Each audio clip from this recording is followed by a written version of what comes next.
all be all or the tell all of things, but it's got its importance. With that being said, we move over to our Seattle Mariners here, who continue to be in the lockout. It is the 28th. It is the deadline set by Major League Baseball to begin the regular season on time. I am keeping up to date as we would keep recording through the middle of the day here with what's going on down in Florida, where those meetings are taking place. The MLB is still in a meeting with the union. The last update we got was 40 minutes ago. The sides were apart, but they were not believed to be done for the day. So, I mean, cross your fingers, get a horseshoe out, whatever you believe is lucky, because we need a small miracle, not even a small miracle. No. It's a big miracle at this point to complete this deadline that we're at today. But we will, if something happens while we're going here, we'll keep you updated. But with that being said, we do have a small sliver of Seattle Mariners news. An original Mariner and former Spanish broadcaster Julio Cruz passed away over the past week. Cruz was a member of the original Mariners team back in 1977 and joined the club as a Spanish broadcaster in the year of 2003. Passed away on the 22nd of this month due to cancer.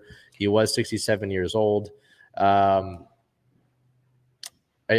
have a small story about Mr. Cruz. I remember if you don't know, and we've kind of touched on it here and there, that's what we've had the show, right?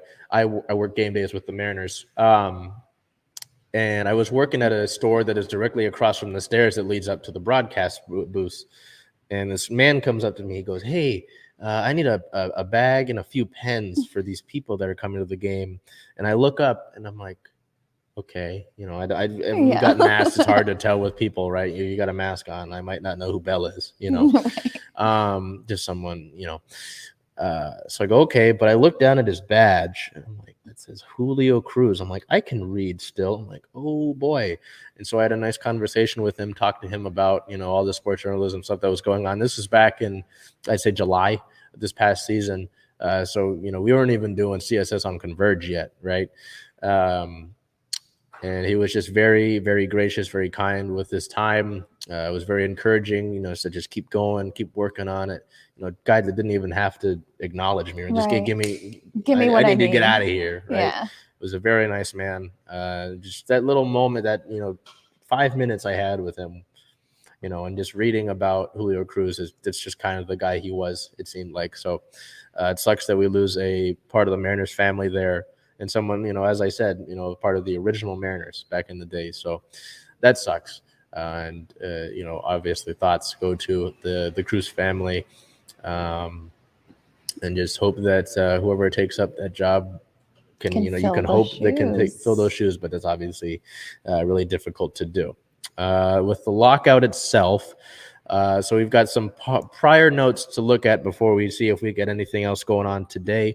On the 23rd of the month, the league announced that they will cancel games if the deadline was not met. The MLB said that the regular season games will be canceled if a new collective bargaining agreement is not reached by the 28th, which is today, stating a deadline is a deadline. Salaries would be lost. Players will not be paid for their full season. They wouldn't be paid for those games.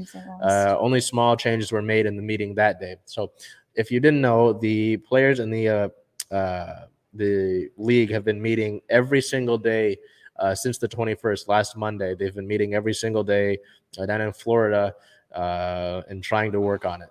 Things haven't gone as well, but it's kind of frustrating knowing that if you were doing this, say, back in December, we'd probably be in a better situation, right? Because now it's like, oh, they don't like the whether it's the union or the league, oh, they don't like this offer. You could have fleshed this out 2 months ago. You know? And now they're so focused on that hard deadline that that's today. It's a little bit hard to be helpful. On the 24th, the owners reportedly were left unmoved by the latest presentation by the players after another day of meetings. Little progress was made that day. You're seeing a trend here, right? On the 25th, the MLB canceled more spring games. The league canceled 3 more days of spring training games, with the earlier start being the 8th of this next month of March. And Commissioner Rob Manfred made his first appearance in these meetings. So he hadn't been at the meetings previously. Showed up 4 days in. He's like, oh, I'm here. On the 26th, the league and the Players Association again made little progress. the fifth straight day both sides met and continued to make any significant progress. So the last thing that I was able to see was that the sides are still apart on collective bargaining agreement, tax, all this kind of stuff. The league is really big on adding a couple of teams to make it a 14-team playoff. So that obviously with the playoffs, there's a lot of money involved there. So it's a money thing. But again, I think it would take nothing short of a miracle to get this done by today. And as this current moment, we've got nothing that's changed over the time that I read that to you. But it's frustrating. I know that I responded to a comment in the morning update show. Someone left how I felt about the lockout. Yeah. I mean, I think I just talked to you about this affects people outside of just the players and the league, right? Completely. Know, if you go to a Mariners game, right, Belle with her vest on, it's a jacket. It's just like a little sweater. I don't know. Yeah. I like it. But like if you go to a game, right, how many people are you seeing on a game day that you don't normally see down by the stadium like today? Oh, yeah. Right?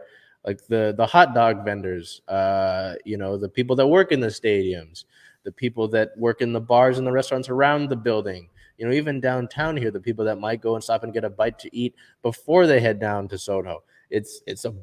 Game days are a big deal. It's part of the reason why the Pyramid Brewing place across from T-Mobile Park closed. I know they were already dealing with their own financial thing ahead of the pandemic, but you hit the pandemic and it gets worse because you would have had baseball season coming up around that time when the pandemic first hit.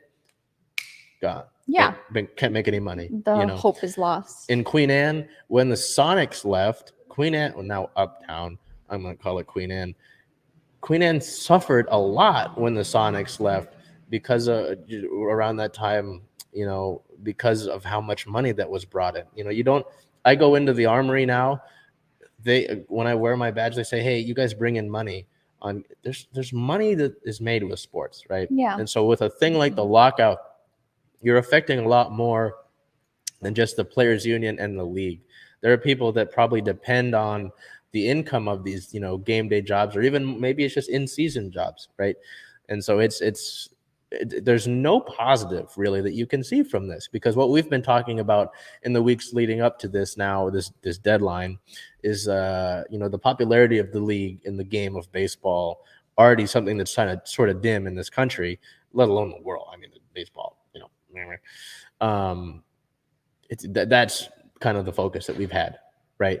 But I mean, just to look, there's no way I think you can look at this lockout and point, oh, this is good, this is happening. No, I don't think there's anything that you can look at. And that's why it's frustrating. And a lot of I don't know, it's just a frustrating thing. It's a head banging on the wall situation. There's not necessarily an end in sight. It's not like we came in today, oh, the sides are really close, they're just going to tie up some loose ends and go. But it hasn't been like that.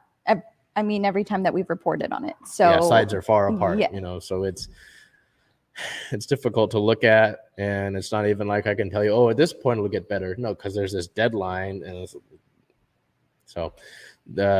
baseball, it continues to be a lose-lose situation, continues to be it's a net negative, because there's nothing going on. But at least we've got other teams, and with our other teams, we head over to Bel Garcia